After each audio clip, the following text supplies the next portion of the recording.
Kaya nga mo sa tech, meron tayong aircon, no? Na nirepair. So, testing na lang natin siya. Actually, na-check ko na siya. Nagawa ko na rin po yan. So, testing na lang po natin para may deliver na po sa may-ari. Lalagyan ko lang siya ng communication wire. Tapos papaanda rin natin mga kamosotek. Para ma-deliver na to sa may-ari at magamit na po nila, no? Yung kanilang aircon, no? So, kahapon lang po ito nadala. So, ngayon ko lang naasikaso kamosotek dahil gising. Kabit natin yung kanyang communication wire mga kamosotek.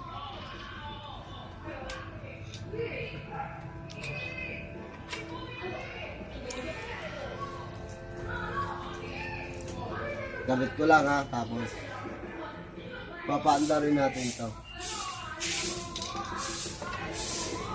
Ang issue nito ay leak problem lang, no? Sa Mosotek. Ang nagkaroon ng leak, itong tubo na to. Kaya pinutol ko na yung luma, pinalitan ko ng bago. Bago natin mga Mosotek. So pinalitan ko na siya ng bago, ayan o. Bago yan. Doon lang nagkaroon ng leak, ito, bago yan. Doon lang siya nagkaroon na ng butas. So, wala problema yung unit. Sinukuan na daw to ng technician na unang pumunta mga kamosotek. So, sabi ko, pull out natin para ma-check natin na ikot. Makita natin. At ngayon, testing na natin. Kasi binabad ko rin, wala talagang butas. So, pinakuha ko yung lumang copper tube. Doon, nakita ko yung totoong unay sa butas. Doon sa outdoor naman tayo. Pinotol ko yung lumang tabas niya. Dahil 3 hibla na lang ng wire yung natira.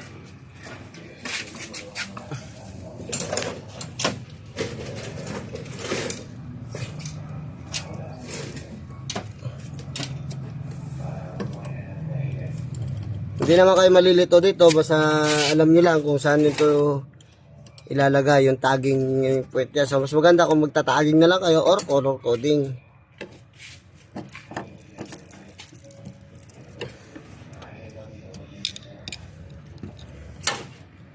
Yun nga, kakabit na natin. So pwede na natin to siyang matesting, no, mga kamosotek.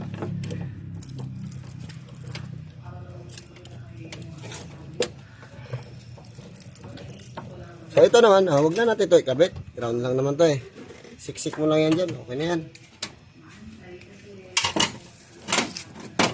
Pakuha ng aking manifold gauge. Kamosotek. Kargahan na. Check natin na kung ano. Okay na. Actually, kamosotek, na-leak test ko na yan. So okay na rin yung leak test niya. Na-flashing ko na rin. Kakarga na lang to. Yun naman kamosotek, yung isang window type na yun is FL error. So wala siyang problema, no? Reset lang. I-reset ko lang siya. So okay na po siya. So nilinis ko na lang din para may hatid.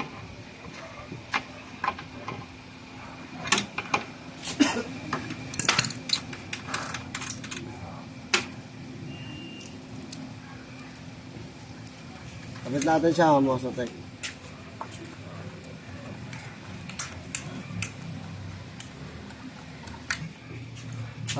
I-ano natin siya. Open natin, no.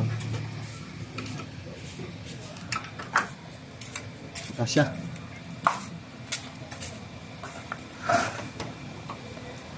Pindutin mo lang to, sisingaw na yan. Diba? Ayos, singaw agad siya, kamoso. So, release natin.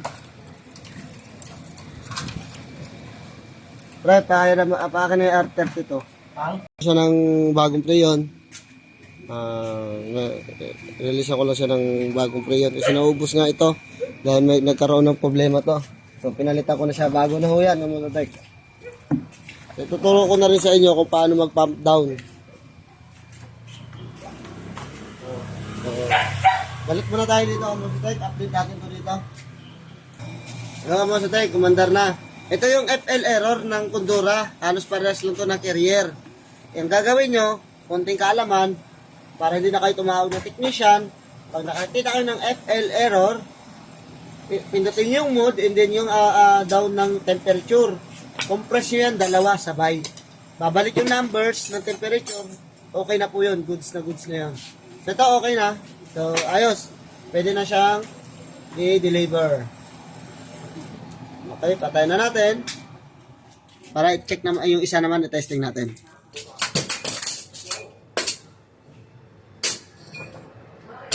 Okay, ayos na siya, no?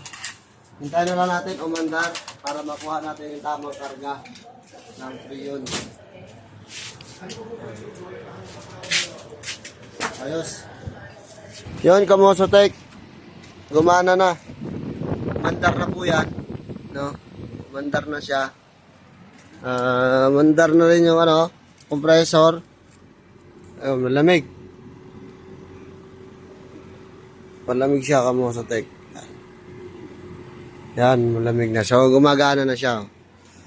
So, ganyan, Kamosotek, mababa pa yung kanyang temperature. Ay, yung Freon niya, no? Yung PSI. So, huwag nyo muna kakargahan kasi umaangat pa yan. Hayaan nyo muna siya makabalik yung Freon. Yan. So, igawin natin siyang 150 standard, no? Yan, Kamosotek. So, 120. 120 na siya.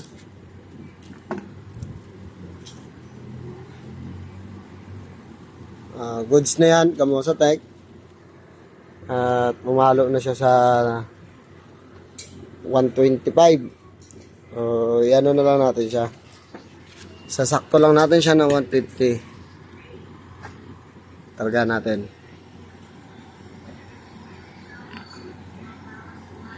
Sarado natin yung tangke ng Freon. So,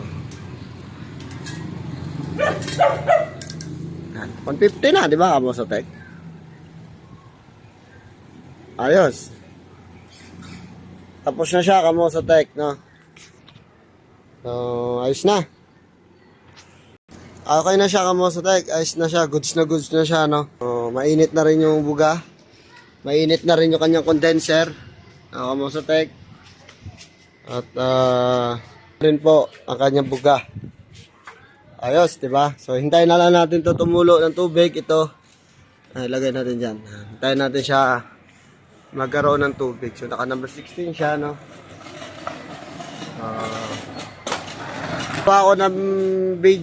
Gagawa ko ng video Kamosotek na ipapump down natin.